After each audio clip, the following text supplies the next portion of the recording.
සියලු දෙනාටම සුබ දවසක් වේවා. අපි අද කතා කරන්න යන්නේ ඕගොල්ලන්ගේ විද්‍යාව පාඩම් වලින් 20 වෙනි පාඩම. කියන්නේ අන්තිම හරිය තියෙන පාඩමක්. අන්තිම හරිය තියෙන ජීව විද්‍යාව කොටසට අදාළ වෙන පාඩමක්. ඒක තමයි ප්‍රවේණිය.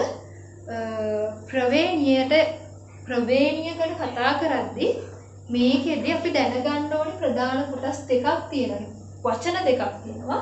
එකක් තමයි ප්‍රවේණිය. ප්‍රවේණිය. අනිත් එක ආවේණිය. මේ ප්‍රවේණිය සහ ආවේණිය ගත්තම ආවේණිය කියලා කියන්නේ එක පරම්පරාවක ඉඳලා ඊළඟ පරම්පරාවට යම්කිසි ලක්ෂණ වර්ගයක් ගමන් කිරීම. ඒ සම්ප්‍රේෂණය වන ලක්ෂණ තමයි ආවේණිය කියලා කියන්නේ. කියන්නේ ආවේණික ලක්ෂණ කියලා කියන්නේ. එහෙම නැත්නම් මේ ආවේණිය කියන මේ ටර්ම් එකෙන් කියන්නේ යම්කිසි පරම්පරාවක ඉඳලා ඊළඟ පරම්පරාවට ලක්ෂණ ගමන් කිරීම. මේ ගමන් කරන ක්‍රියාවලිය තමයි ප්‍රවේණිගත වීම කියලා කියන්නේ. ආවේණිය කියන ක්‍රියාවලිය සිද්ධ වන ක්‍රියාවලිය තමයි ප්‍රවේණිය කියලා හඳුන්වන්නේ. හරි. මෙතෙන්දී ඔක පටල ගන්න එපා. අපි මුලින්ම බලමු මොනවද මේ පාඩමේ යටතේ අපිට කතා කරන්න තියෙන්නේ කියලා. මේ ප්‍රවේණිය 20 වෙනි පාඩම යටතේ අපි දැනගන්න ඕනේ මේ මොනවද මේ ආවේණිය සහ ආවේණිගත වන ලක්ෂණ කියලා. ඊට පස්සේ මේ ලක්ෂණ කොහොමද එක පරම්පරාවකින් ඊළඟ පරම්පරාවට යන්නේ කියලා. ඊට පස්සේ දැනගන්න ඕනේ මෙන්ඩල් කියන්නේ කවුද? මෙන්ඩල් ලෝස් ගැන කියන්නේ මෙන්ඩල්ගේ ඒකාංග මුකුම ගැන දැනගන්න ඕන. ඊට පස්සේ තියෙනවා ලිංග ප්‍රතිබද්ධ ජාන ඔය වගේ. ඊට පස්සේ ඒවත් එක්කම ඇතිවෙන මේ හා සම්බන්ධ රෝගාබාධ මොනවද? උන් ඔය වගේ දේවල් තමයි අපිට කතා කරන්න තියෙන්නේ. හරි. ඊට පස්සේ අපි දැන් ආයම් පාඩමේ මුලට. පාඩමේ මුලටම ගියාම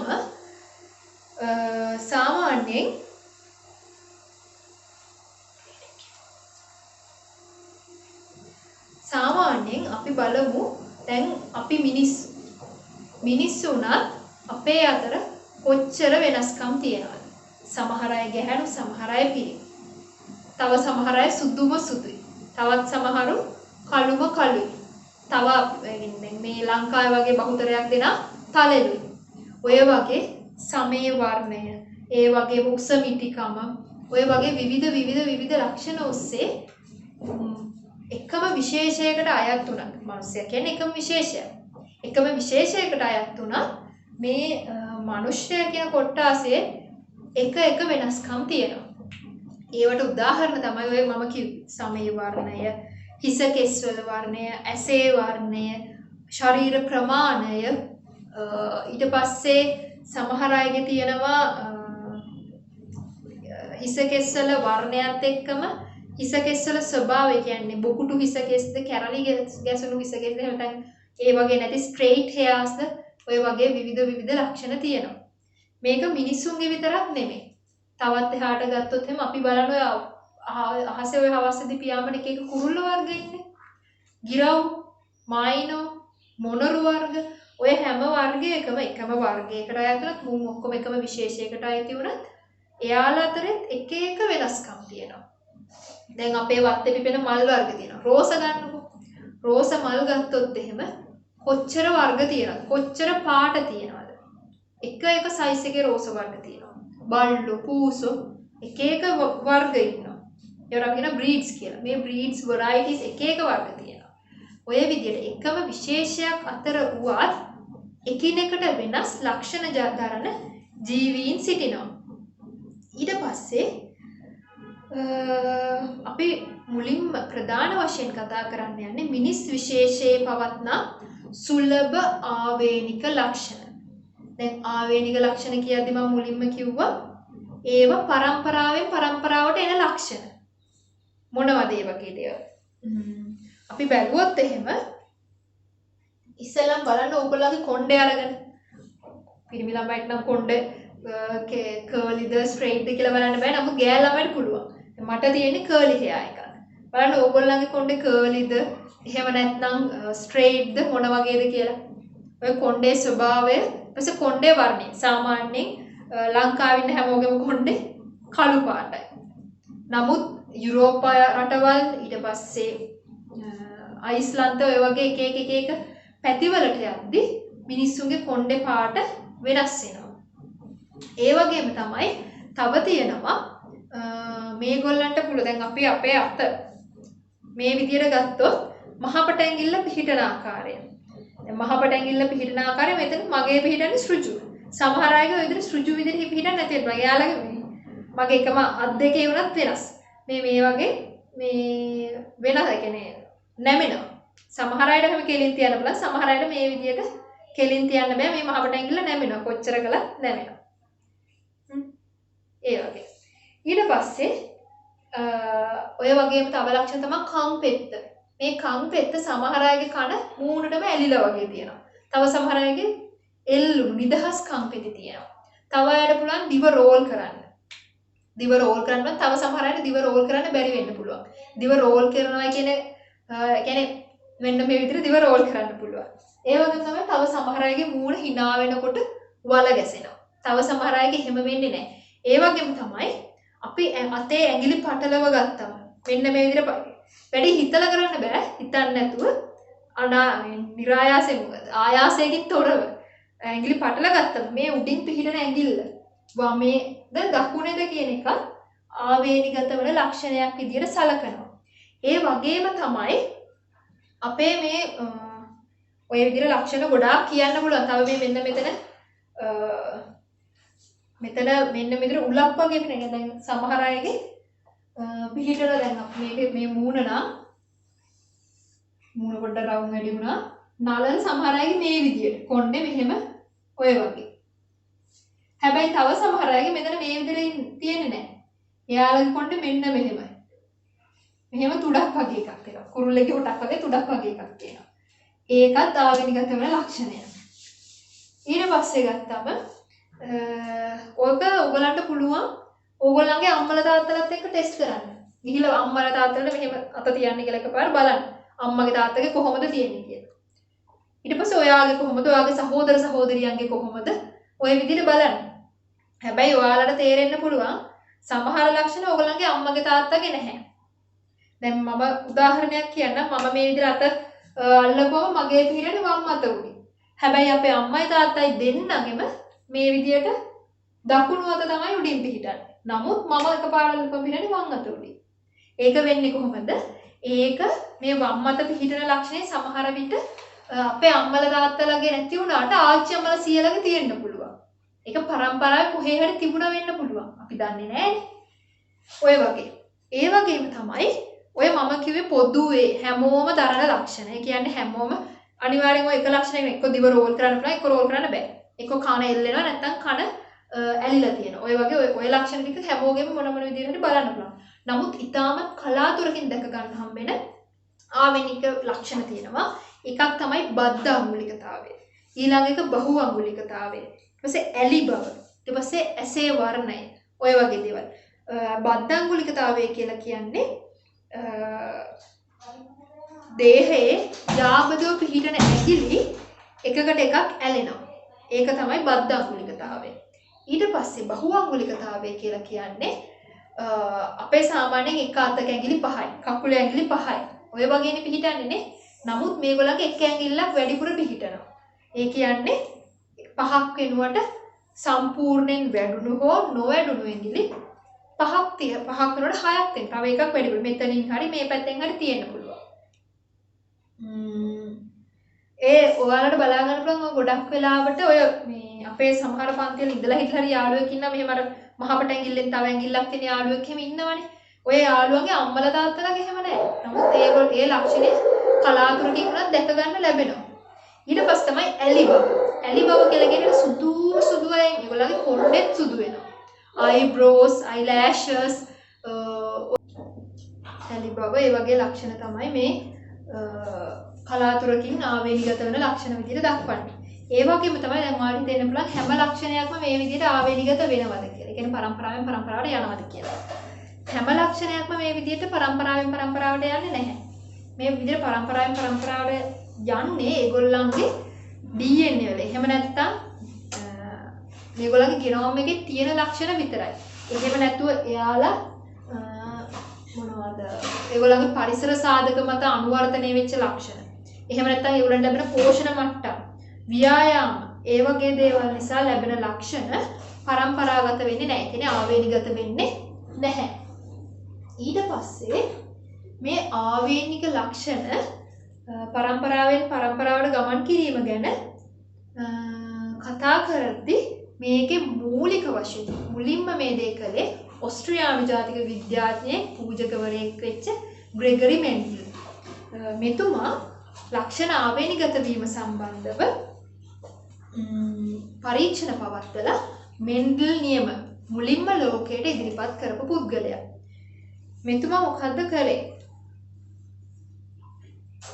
මේ ග්‍රෙගරි මෙන්ඩල් ලක්ෂණ ආවේනිගත වීම ගැන පරීක්ෂණ කරන්න තෝරගත්තා එක ශාකයක්. ඒක තමයි ගෙවතුම ශාකය. ඔය ගෙවතුම කියන ශාකය මේ අපේ ගෙවත්තේ උනත් හැදෙන මේ කිසිම ලොකු පරිසර සාධකවල විචලනයන්ට ඔරොත්තු නොදෙන තරම් සෙන්සිටිව් ශාකයක් නෙමෙයි. ඒක ඕනම තැනක හදන්න පුළුවන් ශාකයක්. මේ ශාකය තමයි ගෙවතුම. එහෙම නැත්නම් විද්‍යාත්මක නමින් කිව්ව පිසුම් සැටයි. හරි, දැන් මෙන්න අලුත් වචනයක්. පිසුම් සැටයි. දැන් මේ පිසුම් සැටයිවුම් කියන එක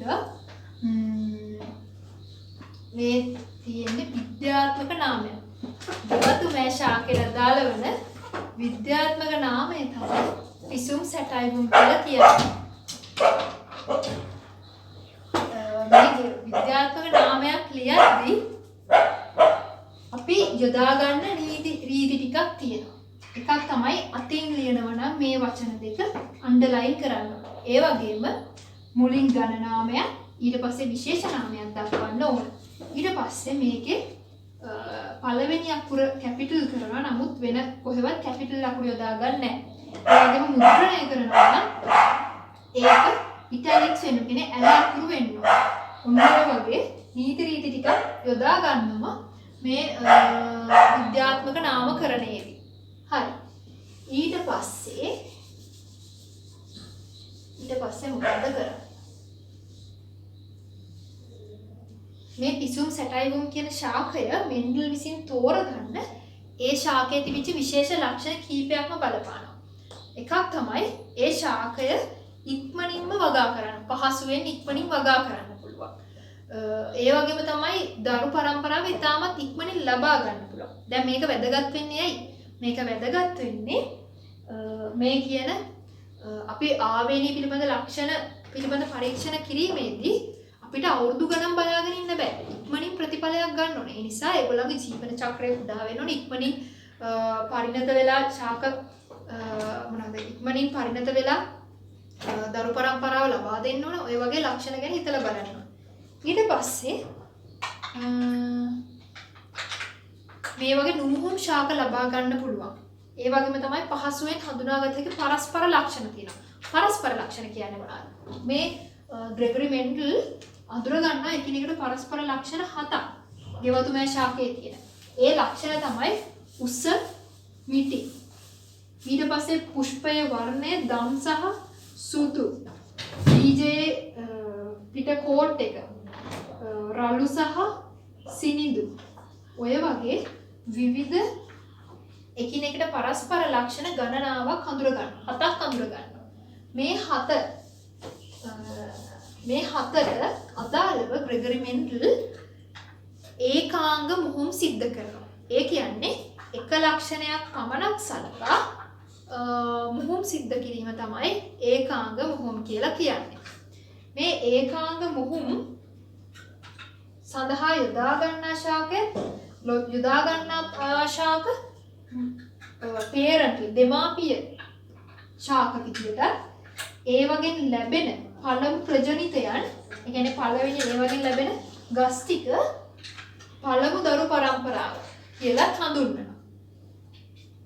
මේ ගස්වල ග්‍රෙගරි මෙන්ඩල් අපි කියමුකෝ ගත්ත ලක්ෂණ 7කට මේ පරීක්ෂණ කළානේ.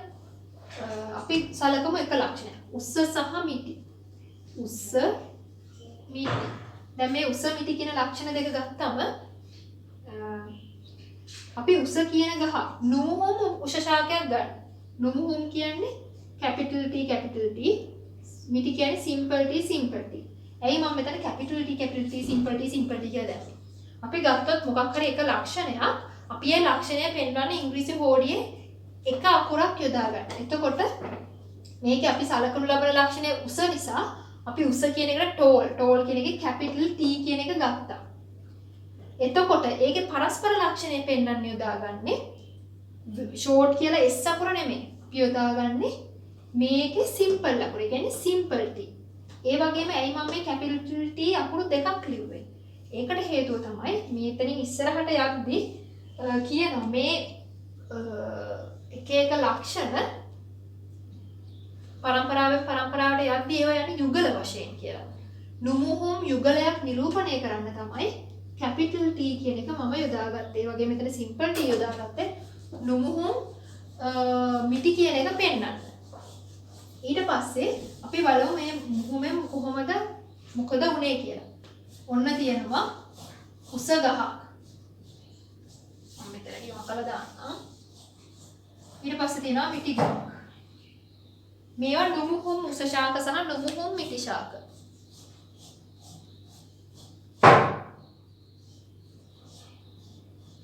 හරි.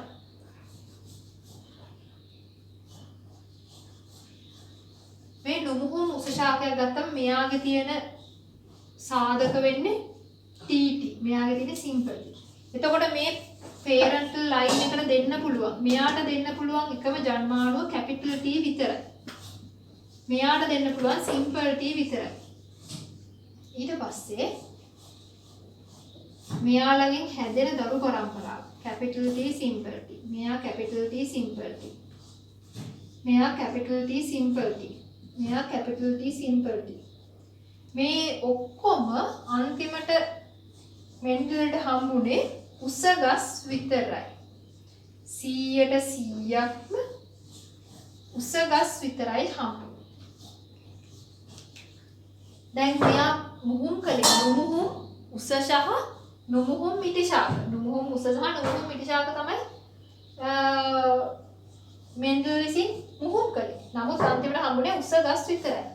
මේ වෙලාවේදී මෙන්ඩල් කියනවා මේ උස ශාක සහ මිටි ශාක මුහුම් කරලා මේ උස කියන ලක්ෂණය සහ මිටි කියන ලක්ෂණය මුහුම් කරලා ගත්තම 100%ක් උසේ ආවම මෙන්ඩල් කියනවා මෙයාලගේ මේ එක ලක්ෂණය ප්‍රමුඛව පේන්නත් අනිත් ලක්ෂණය යටපත් වෙලා තමයි මේ තියෙන්නේ. එහෙම නැතුව මේ සාධකය මේ පරම්පරාවෙන් ඉවත් වෙලා නැහැ. මේ සාධකය යටපත් වෙලා තමයි මේ තියෙන්නේ කියලා කියනවා. මේ ග්‍රෙගරි මෙන්ඩල් මේ ලක්ෂණය යටපත් වෙලා තියෙන්නේ කියලා කියන්නේ මේ F1 පරම්පරාව සමාන මෙතන ජන්මාණු මේවා F1 ෆිලියල් 1 පළමුවන දරු පරම්පරාව. මේ පළමුවන දරු පරම්පරාව විශාක නැවත මුහුම් කරනවා. නැවත මුහුම් කරලා බලන්න. F1 එකේ හම්බුනේ මොන වගේවද? capital T simple T. capital T simple T. මේ වගේ එන ජන්මාණු capital T simple T capital T simple T. මේ F1 පරම්පරාව මේ ජන්මාණු එයාලගෙන් හම්බෙච්ච F2 පරම්පරාව මෙන්න මේ වගේ capital T T simple T. දැන් මේ TT ආපු එක මෙයා උසයි. ඊපස්සේ මෙහෙම ආපු එක උසයි. මේ දෙන්න ගත්තම මේ දෙන්න capital T simple T මෙයා උසයි. ඊපස්සේ මේ දෙන්න simple T මෙයා මිටි. ඊට පස්සේ මෙන්ඩල් කියනවා එයාට හම්බෙලා තියෙන්නේ උස ශාක 3කට මිටි ශාක 1ක් වන අනුපාතය. ඒ කියන්නේ මෙයා මේ එක ගහක් විතරක් නෙවෙයි පරීක්ෂා කරන්නේ. පරීක්ෂා කරනවා ගස් 400ක් විතර වවලා.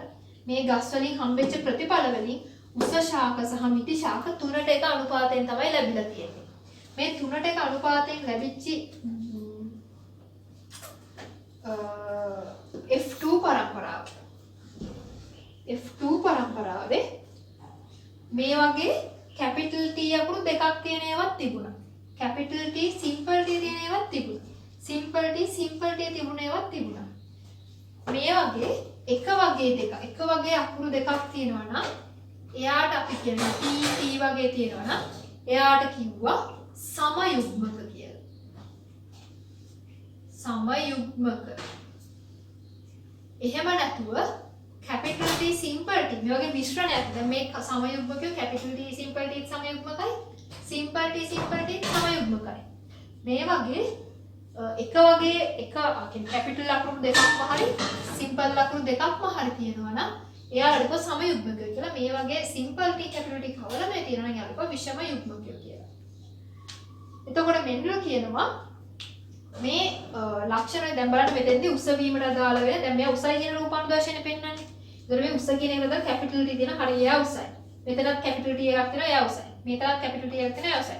මෙන්න මෙතනදී නිලීන ලක්ෂණේ නැති වෙලා තියෙන්නේ ඇයි? මෙතනදී මේ මිටි වෙලා තියෙන්නේ ඇයි? මෙතන අනිත් ඒවාට සාපේක්ෂව තියෙන වෙනස්කම තමයි capital T කියන එක නැහැ.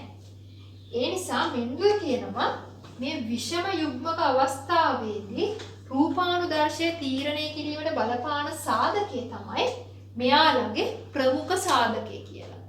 හරිද?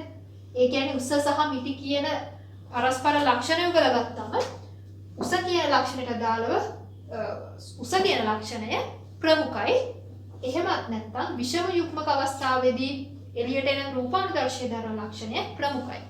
ඒ අවස්ථාවේදී යටපත් වෙන ලක්ෂණය නිලීනයි කියලා හැඳින්වුවා. ඔන්න ඔය විදිහට තමයි ප්‍රමුඛ ලක්ෂණය සහ නිලීන ලක්ෂණය කියන එක ආවේ. ඊට පස්සේ අපි ඊළඟට කතා කරන්න යන්නේ තවත් විද්‍යාඥයෙක්ගේ හොයා ගැනීමක් ගැන. මේ විද්‍යාඥයා තමයි පනට් කියන්නේ. මේ විද්‍යාඥයා මේ F2 පරම්පරාවේ ලක්ෂණ ප්‍රවේණිගත වන ආකාරය මෙන්න මේ වගේ කොටුවකින් පෙන්වන්න පුළුවන් කියලා කිව්වා. මෙන්න මෙහෙම කොටුවක්. මේ කොටුවේ මෙතන capital T මෙතන simple T කොහොමද පරස්පර ලක්ෂණ යොදලා අදාළ අකුරු දෙකක් තමයි යදාගන්නේ. දැන් මෙතන ගත්තම capital T මෙතන capital T simple T මෙතන capital T simple T මෙතන simple T මෙයා උසයි මෙයා මිටි. ඔන්න ඔය විදිහට රූපානුදර්ශ ගන්න පුළුවන් කියලා පනට් කියන විද්‍යාඥයා කිව්වා. ඊට පස්සේ අපි යම් බලන්න තව කොටසකට.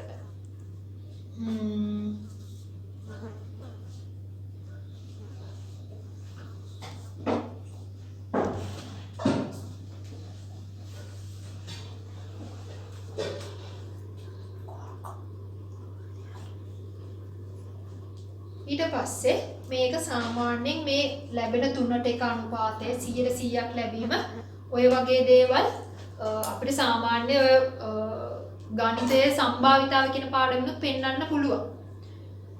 මම ඒක ගැන වැඩි කතා කරන්න යන්නේ නැහැ. අපි ඊළඟට යනවා ප්‍රවේණි විද්‍යාවේ මූලික සංකල්ප ගැන කතා කරන්න. ඊළඟට තියෙන්නේ ඒක යටතේ ආවේනිය පිළිබඳ ඥාන සංකල්පය. මේ ග්‍රෙගරි මෙන්ඩල් මේ කරපු පරීක්ෂණ වලින් පස්සේ මෙතුමා කියනවා ජීවීන්ගේ ලක්ෂණ තීරණය වෙන්නේ අංශුමය සාධක විශේෂයක් නිසා කියලා කියනවා. ඒ වගේම මෙතුමා මේවට ඥාන එහෙම නැත්නම් ජීන්ස්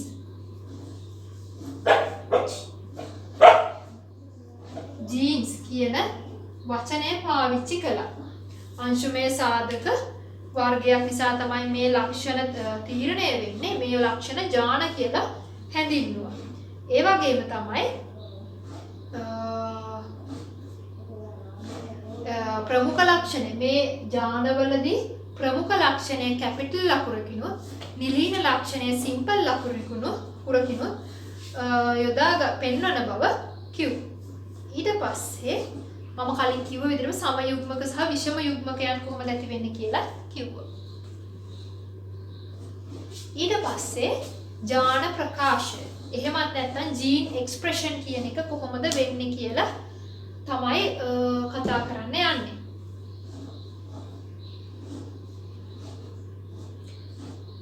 මොකක් හරි එක ජීවියෙක් දරන එක ලක්ෂණයකට අදාළව එම ජීවියාගේ මේ ජාන යුගල පෙන්වන විදිය එයාලගේ ජාන ප්‍රකාශය නැත්නම් ජීන් එක්ස්ප්‍රෙෂන් කියලා කියනවා. ඒ කියන්නේ දැන් ඕගොල්ලන්ට මම කලින් කිව්වා සමයුග්මක අවස්ථාවේදී capital T. එහෙම නැත්නම් simple T.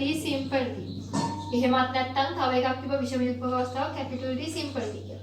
මෙන්න මේවා මෙයාලගේ ජාන ප්‍රකාශ විදියට හැඳින්වුවා. ඊට පස්සේ අපි විස්තර කරන රූපානුදර්ශය සහ ප්‍රවේණිදර්ශය කියන්නේ මොකක්ද කියලා. රූපානුදර්ශය කියන්නේ කලින් කිව්වා වගේම ජීවියෙකුගේ බාහිරයෙන් පෙන්වන ලක්ෂණය තමයි රූපානුදර්ශය කියලා කියන්නේ. ඒකට හේතු වෙන ජානමය මට්ටමේ සාධක ජානමය මට්ටමේ සංයුතිය තමයි ප්‍රවේණිදර්ශය කියලා කියන්නේ. ඊට පස්සේ මේ ජාන කොහෙද තියෙන්නේ? මේ ජාන කියන જાතිය තියෙන්නේ DNA වල. අපි දන්නවා ශූන්‍යාෂ්ටික බොහෝමයක් ජීවීන්ගේ ප්‍රවේණික ද්‍රව්‍ය විදියට ක්‍රියාත්මක වෙන්නේ DNA. ඒ වගේම සමහර ප්‍රාග්ඥාෂ්ටිකයන්ගේ ප්‍රවේණික ද්‍රව්‍ය විදියට ක්‍රියාත්මක වෙන්නේ DNA. නමුත් DNA නැති ඕනම අවස්ථාවක RNA ප්‍රවේණික ද්‍රව්‍ය විදියට ක්‍රියාත්මක වෙනවා. මෙන්න මේ වගේ තමයි ජාන පිහිටන්නේ. න්‍යෂ්ටියේ තියෙන DNA හෝ RNA වල න්‍යෂ්ටික ද්‍රව්‍යය තමයි මේ ජාන පිහිටන්නේ කියලා කිව්වා. ඊට පස්සේ මොකක්ද කතා කරන්නේ? ඊට පස්සේ යන්නේ ජාන ප්‍රතිබද්ධය කියන තත්ත්වය. ඒ කියන්නේ අපි ගමු උසලක්ෂණය දැන් ගොඩක් කතා කරානේ. අපේ සාමාන්‍ය දැන් මේ ගෙවතු මේ ශාකය ගැන කතා කරලා ඉවරයි. අපි ගමුකෝ දැන් මිනිස්සෙක්ගේ ගැන. මිනිස්සෙක්ගේ ඇහි වර්ණය කළු බ්ලැක් වීම සහ නිල් වීම අදාළව අපි දැනට හිතමු. හරිද? කළු වීම ප්‍රමුඛයි. ලංකාවේ මිනිස්සෙක්ගේ ඇස්වල වර්ණය කළු වීම ප්‍රමුඛයි. නිල් වීම නිලීනයි කියලා. එතකොට කළු කියන එක අපි පෙන්න නුමුහුම් කළු නම් BB, නිල් නම් මෙන්න මේ විදිහට පෙන්නනවා. එතකොට අපි කියනවා මේ ජාන කියන જાතිය පිහිටන්නේ යුගල වශයෙන්. යුගල වශයෙන් තමයි පිහිටන්නේ. මේවා එකම ලක්ෂණ පෙළක්. ඒ කියන්නේ දැන් කළු සහ නිල් ඇසේ වර්ණය සඳහා අපේ තියෙන ජානවල තියෙන ලක්ෂණ පිහිටන්නේ යුගල වශයෙන්. මේවට අපි කියනවා සමජාත. එහෙම නැත්නම් සමප්‍රභව වර්ණ දේහ කියලා. ඒ කියන්නේ එකම ප්‍රභවයක් සහිත වර්ණ දේහ. ඒ වගේ තීරණය කරන්නේ එකම රූපානුදර්ශය. ඊට පස්සේ මේ කියන සමප්‍රභව වර්ණ දේහ කියන જાතිය දිගින් පළලින් ඒගොල්ලන්ගේ මොනවාද සෙන්ට්‍රොමියර පිහිටන ස්ථානවලින් සමානයි. ඒ කියන්නේ අපි දන්නවා වර්ණ දේහාංශ දෙකක් එකතු වෙලා තමයි වර්ණ දේහයක් හැදෙන්නේ. මෙන්න මේ මැදට තමයි අපි සෙන්ට්‍රොමියරය කියලා කියන්නේ. දැන් මේ වගේ ඒවා දෙකක් එකතු වෙලා තමයි දෙකක් තියෙනවා මිනිස්සෙගේ දහික සෛල එකට. එතකොට මෙයාලගේ සෙන්ට්‍රොමියර පිහිටන්නේ එක මට්ටමේ. හරි. ඊට පස්සේ මෙන්න මෙතන තමයි මෙයාගේ තියෙන්නේ ඇසේ වර්ණයට අදාළ දැනගෙන එකම මට්ටමින් තියෙන්නේ. මේවා දිගින් පළලින් සමානයි. මම පොඩක් කොටට නේද දාලා තියෙන්නේ. මේවා දිගින් පළලින් සමානයි. මෙන්න මේ වගේ. දිගින් පළලින් හැමතිස්සෙම සමාන වෙනවා.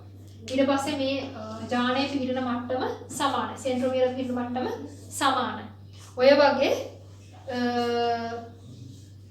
ලක්ෂණ ගණනාවක් තියෙනවායි කියලා කියනවා. ඊට පස්සේ කියනවා සාමාන්‍යයෙන් ජන්මාණු සෑදීමේ. ඒ කියන්නේ ඊළඟ පරම්පරාව හදන ජන්මාණු හදද්දී මේවා එකිනෙකින් වියුක්ත වෙන්න ඕන. ඒ කියන්නේ එකකට එකක් ගැලවෙලා යන්න ඕන. මේ දෙක එකින් එකට වෙන් වෙලා යන්න ඕන. නමුත් සමහර අවස්ථාවලදී ඒ වගේ ගැලවෙලා යන්නේ නැතුව මේ දෙක මේ විදියටම එකට ගමන් කරන අවස්ථාවල් වෙනවා. වගේ අවස්ථාවකට තමයි අපි කියන්නේ ප්‍රතිබද්ධ ඥාන විදියට. වියුක්ම වීමකින් තොරව එකට ගමන් කරන ඒවා තමයි ප්‍රතිබද්ධ ඥාන විදියට හඳුන්වන්නේ. හරි. ඊට පස්සේ අපි කතා කරනවා මානව ආවේනිය පිළිබඳව. මානව ආවේනිය ගැන කතා කරද්දී ආවේනික ලක්ෂණ ඉදිරි පරම්පරාවලට ගමන් කරන එක තමයි ආවේනිය කියලා කියන්නේ. ඒ වගේම මේක සිද්ධ වෙන ක්‍රියාවලිය තමයි ප්‍රවේණිය කියලා කියන්නේ. ඒකම අපි මුලින් කිව්වා. ඊට පස්සේ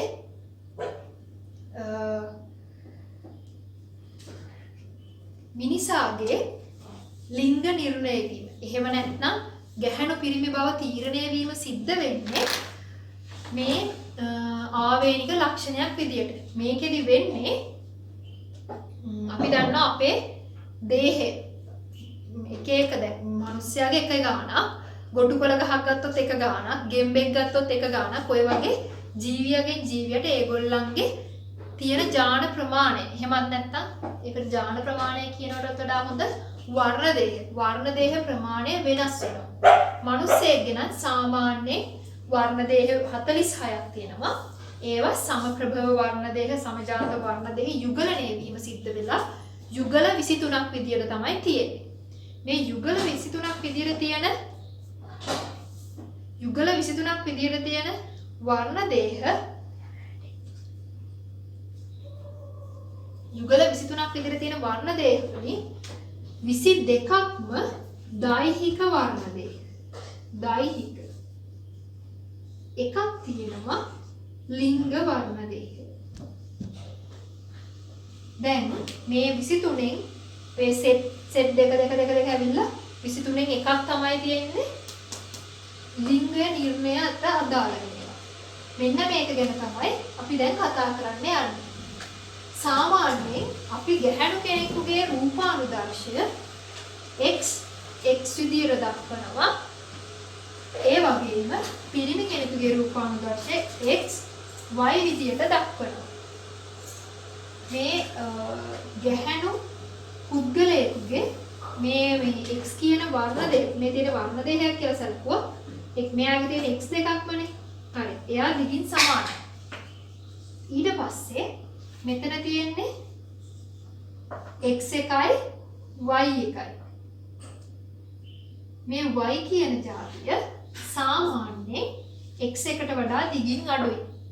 ඒ හේතුව නිසා ගොඩක් වෙලාවට දැන් මේගොල්ලන්ගේ නම් මේ දැන් x දෙකක් තියෙනවානේ. x දෙකක් තියෙනකොට මේකේ ඇසේ වර්ණයට අදාළ වෙන ලක්ෂණ දෙකේම තියෙනවා. ඊට පස්සේ මොනවාද? හැමේ වර්ණයට අදාළ වෙන එක වෙනම තියෙනවා. උස වෙනවද මිටි වෙනවද කියන එක වෙනම තියෙනවා යුගලයක.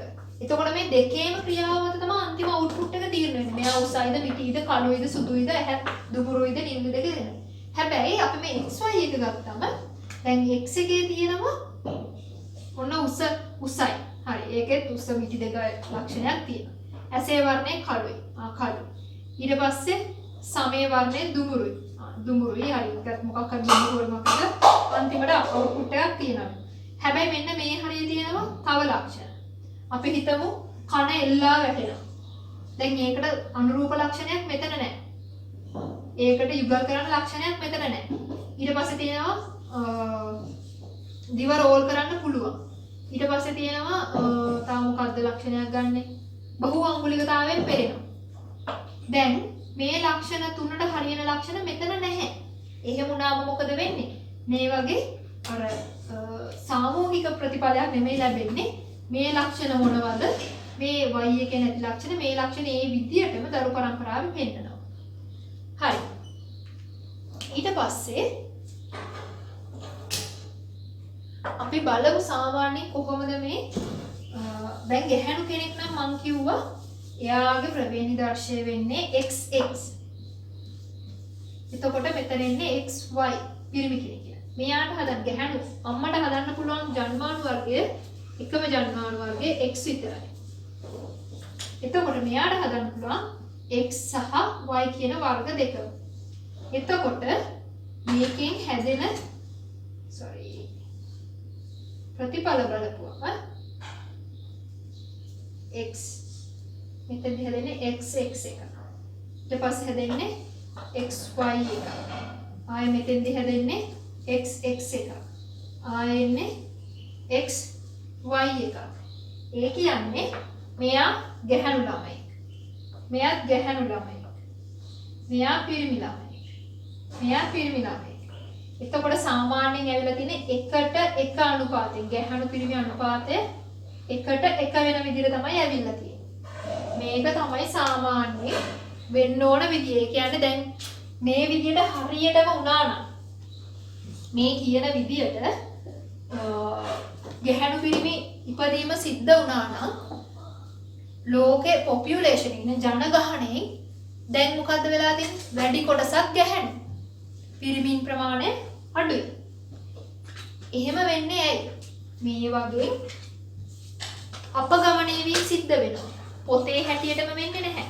සාමාන්‍ය තත්ත්වයන් යටතේ, පරිසර තත්ත්වයන් යටතේ, එක තත්ත්වයන් යටතේ මේ ලක්ෂණ ඊළඟ පරම්පරාවල වලට යන විදිය වෙනස්.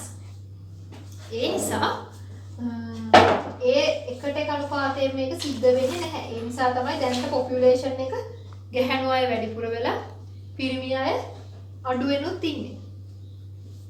හරි.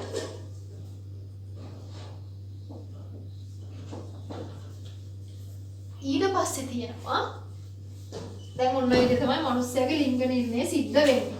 දැන් මේක බලපුවම අපිට මොකද්ද තේරෙන්නේ? ගැහැණු කෙනා නෙමෙයි තමන්ගේ දරු පරම්පරාවේ ගැහැණු පිරිමි ළමයින්ගේ ගැහැණු පිරිමි භාවය තීරණය කරන්න බලපාන්නේ පිරිමි කෙනා.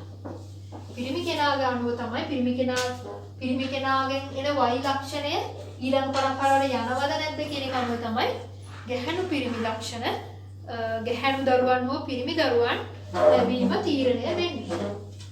ඊට පස්සේ අපි කතා කරන්න යන්නේ ලිංග ප්‍රතිබද්ධ ප්‍රවේණිය නිසා ඇතිවන ප්‍රවේණික ආබාධ පිළිබඳ.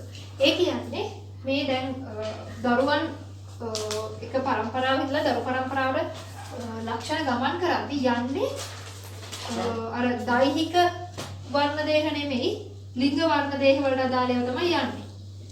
මේ ලිංග වර්ණ දේහ වල තියෙන ලක්ෂණ වලින් මොකක් හරි එකක් තිබුණොත් යම්කිසි රෝගයකට එහෙම නැත්නම් සුදුසු නැති කියන්නේ මොනවා හරි මැල් ෆන්ක්ෂනින් කියන්නේ අඩු ක්‍රියාකාරීත්වයකට හේතු වෙන ලක්ෂණයක් ඒක යනවා දරු පරම්පරාවට. මෙන්න මේ වගේ දේවල් නිසා මිනිස්සුන්ට ඇති වෙනවා රෝග. පරම්පරාගතව ඇතිවන රෝග තියෙනවා. සමහර රෝග හදාගන්නේ මිනිස්සු විහි. තමන්ගේ ආහාර පරිසර තත්ත්ව පෝෂණ මට්ටම් ව්‍යායාම ඔය වගේ දේවල් නිසා තමයි සමහර රෝග ඇති කරගන්නේ. මේවා කියන්නේ යන ලෙඩ හැදෙන්නේ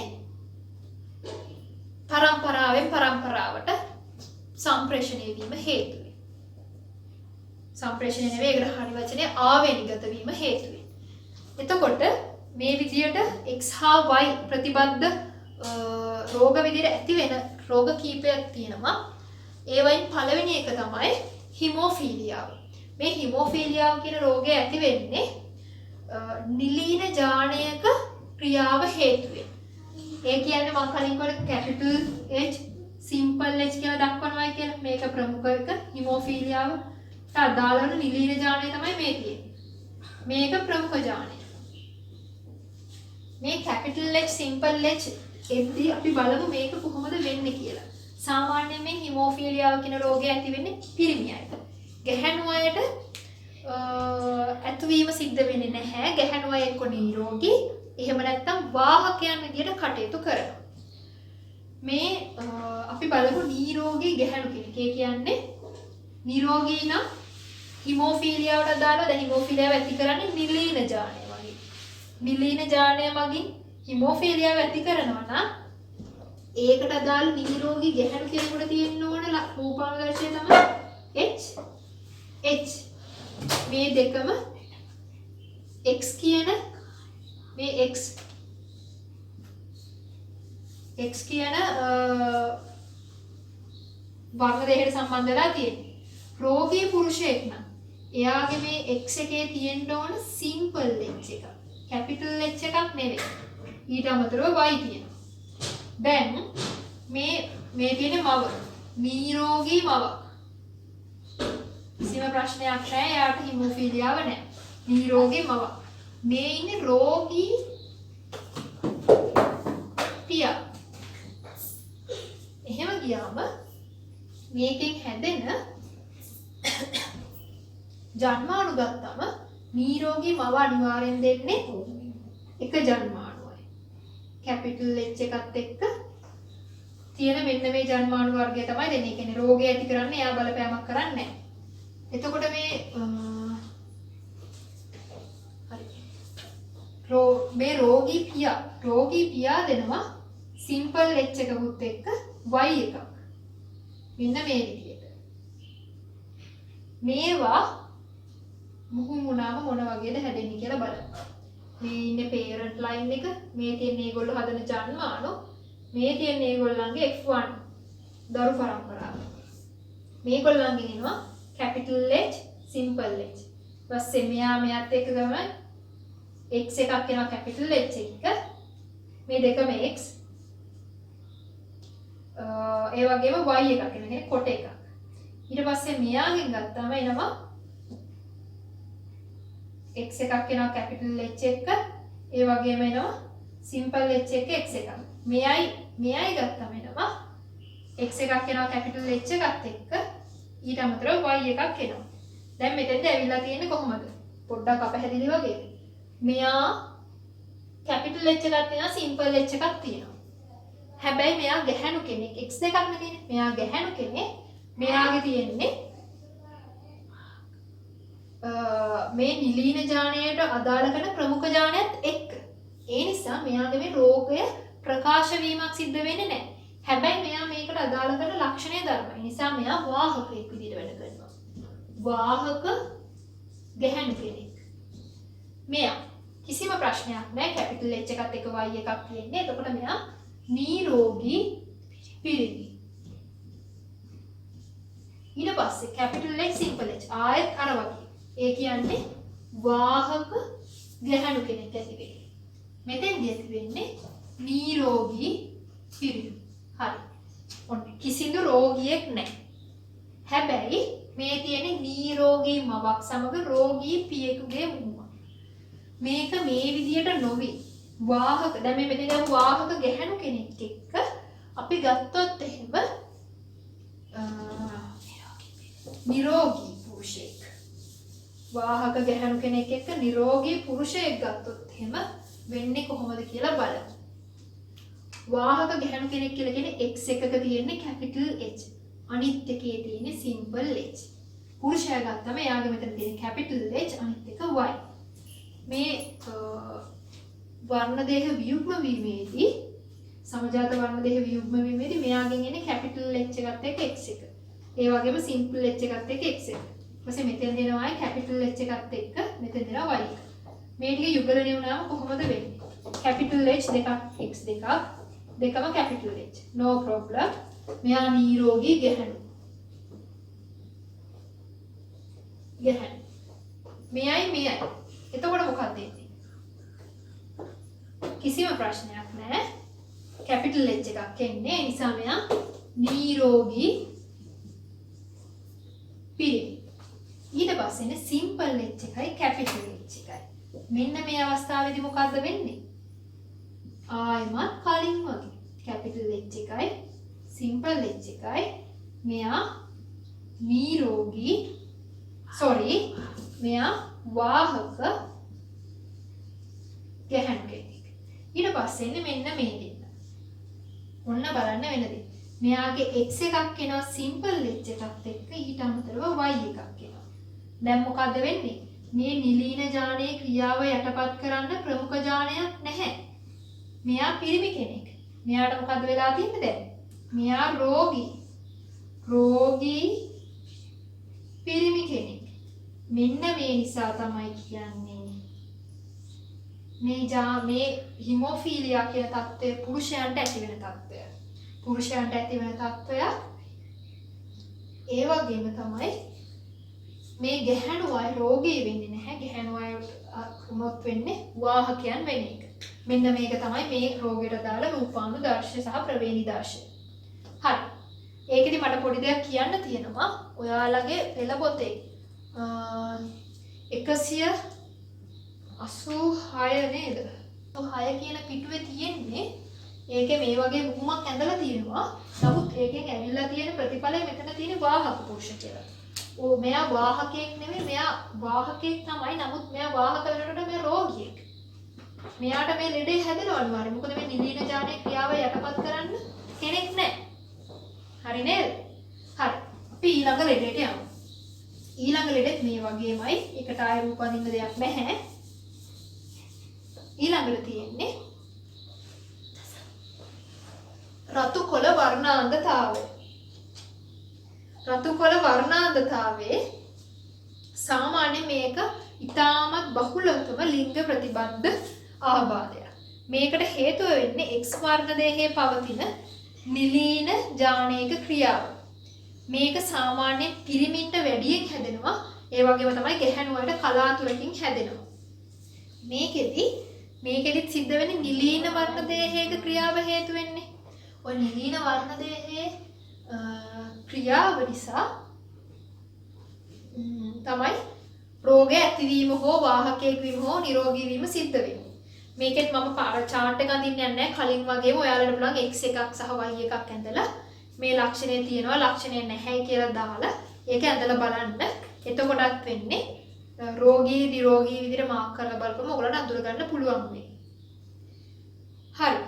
ඊට පස්සේ තියෙන්නේ ජාන විකෘති. ඕක ගොඩක් වෙලාවට පහුගිය කාලේ ඇහුවා. අහපු කතාව. ජාන විකෘති. කොහොමද මේ ජාන විකෘති කියන જાතිය ඇති වෙන්නේ? මේ ජාන විකෘති කියන જાතිය ඇති වෙන්න ප්‍රධාන වශයෙන් ලක්ෂණ කීපයක් බලපාන්න පුළුවන්. පළවෙනි එක තමයි ස්වයං සිද්ධ වෙන්න පුළුවන්. ඒ කියන්නේ ඒක අර බාහිර සාධක කිසිම දෙයක බලපෑමක් නැහැ.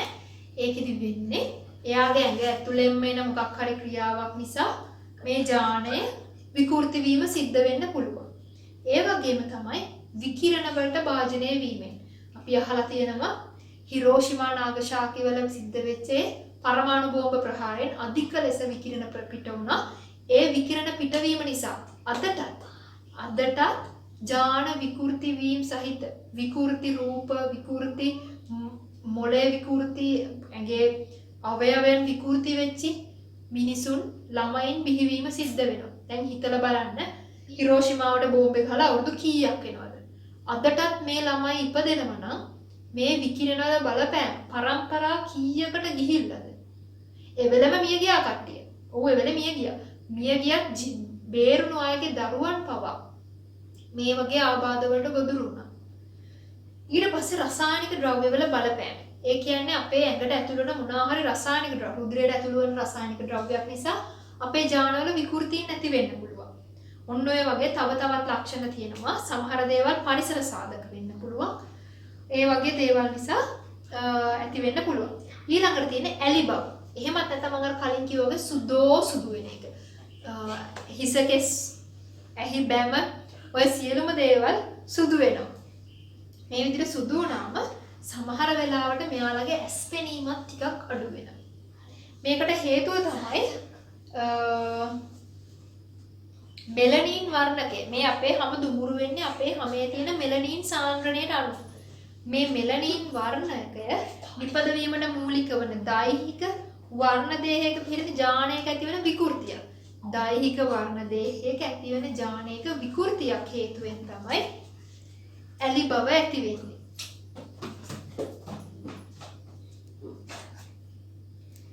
මේ ඇලි බව කියන එක රූපානුදර්ශීය පිටතට පේන්නේ ඒක නිලීන ලක්ෂණය සඳහා සමයෝගී වන අවස්ථාවේදී පමණයි. ඒ කියන්නේ මේක නිලීන ලක්ෂණයේ සමයුග්මකයක් වුණොත් විතරයි ඇලි වෙන්නේ. එහෙම නැතුව විෂම යුග්මකයක් වන අවස්ථාවකදී එයා ඇලි වෙන්නේ නැහැ. හරි. ඇලි මිනිස්සු විතරක් නෙමෙයි ඇලි සත්තුත් ඉන්නවා. ඇලි සිංහයෝ මොන්නරෝ එක සත්තුත් ඉන්නවා. ඊළඟට අපි කතා කරන්නේ තැලසීමියාව ගැන. තැලසීමියාව කියන්නේ දෛහික වර්ණ දේහයක ඇතිවන හිමොග්ලොබින් නිෂ්පාදනය සඳහා වමනා කරන ජානයේ සිද්ධ වෙන විකෘතියක් නිසා ඇතිවන ජාන විකෘති වීමක් නිසා ඇතිවන රෝගයක්. මේකෙදි වෙන්නේ දැන් ඔය තැලසීමියාව කියන තත්ත්වෙදි වෙන්නේ මෙයාලගේ අර හිමොග්ලොබින් නිෂ්පාදනය නොවීම නිසා ගොඩක් වෙලාවට ඒගොල්ලන්ගේ රතුරු ද්‍රාවණ නිෂ්පාදනය වීමක් සිද්ධ වෙන්නේ නැහැ. රතුරු කියන්නේ හිමොග්ලොබින් කාණ්ඩේ නැහැ. එහෙම වුණාම මෙයාලට ගොඩක් වෙලාවට නිරක්තිය ඇති වෙනවා. ඒ නිරක්තිය ඇතිවීම නිසා මෙයාලා නිරන්තරයෙන්ම රුධිරය සම්බන්ධ ඒගොල්ලන්ගේ ඉමුන් සිස්ටම් එක ගොඩක් අඩු වෙනවා. ඒ වගේම ඔක්සිජන් ට්‍රාන්ස්පෝර්ටේෂන් එක අඩු වෙන නිසා වර්ධනය හැමදේම අඩාල වෙනවා. තැලසීමියා කියන මේ රෝගය එහෙම බලපෑමක් වෙන දෙයක්. ඊට පස්සේ තියෙනවා දැන් ඔය කිව්ව වර්ණ දේහවල ඔය වෙන විකෘතීන් ආකාර දෙකකට වෙන්න පුළුවන්. පළවෙනි එක තමයි වර්ණ දේහයේ ස්ට්‍රක්චර් එක. එහෙම නැත්නම් ව්‍යුහයේ සිද්ධ වෙන ව්‍යුහාත්මක වෙනස්කමක්. ඒ කියන්නේ ජානයක් තිබීම හෝ නොතිබීම මත. ඒ වගේම තමයි සම්පූර්ණ ජානයක වර්ණ දේහයක් ඉවත් වීම හෝ වැඩිපුර ලැබීම නිසා ඒ හේතුව නිසා රෝග ඇති වෙන්න පුළුවන්. ඒවට උදාහරණ තමයි ටර්නර් සහලක්ෂණය, ක්ලයින්ෆෙල්ටර් සහලක්ෂණය ඔය වගේ ලක්ෂණ තියෙනවා. මම හිතන්නේ මේ ආවේනිය පිළිබඳ දැනුම දැන් නව තාක්ෂණයත් එක්ක මුහුන් කරලා යොදා ගන්නවා. විවිධ කියන්නේ අපිට ආර්ථික වශයෙන් වටිනා ද්‍රව්‍ය නිෂ්පාදනය කිරීම සඳහා යොදා ගන්නවා ආවේනිය පිළිබඳ මේ දැනුම.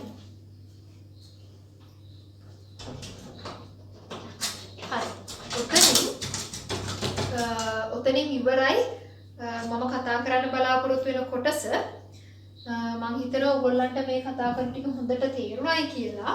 ඊට පස්සේ මම අද කතා කරපු ටික ගැන ආයමත් කිව්වොත් මම මුලින්ම කිව්වා මොනවද මේ ප්‍රවේණිය සහ ආවේනිය කියලා කියන්නේ. ඊට පස්සේ කොහොමද ආවේනික ලක්ෂණ පරම්පරාගත වෙන්නේ. ඊට පස්සේ ග්‍රෙගරි මෙන්ඩල් කවුද එයාගේ මුහුම් ගැන කිව්වා. ඊට පස්සේ එයා කියපු නියමයන් ගැන කිව්වා. අසමාන නියමයන් ගැන කිව්වේ නෑ. එයා කරපු පරීක්ෂණ ගැන කිව්වා. ඊට පස්සේ ප්‍රතිබද්ධ ජාන ගැන කතා කළා. ඊට පස්සේ ජාන ප්‍රතිබද්ධත් එක්ක ඇතිවන විවිධ ලෙඩ රෝග ගැන කිව්වා. මෙන්න මේ කොටස් ටික තමයි අපි කතා කරේ. එහෙනම් ඔයගොල්ලෝ හැමෝටම සුබ දවසක් ප්‍රාර්ථනා කරලා මම මේක මෙතනින් නවත්තනවා.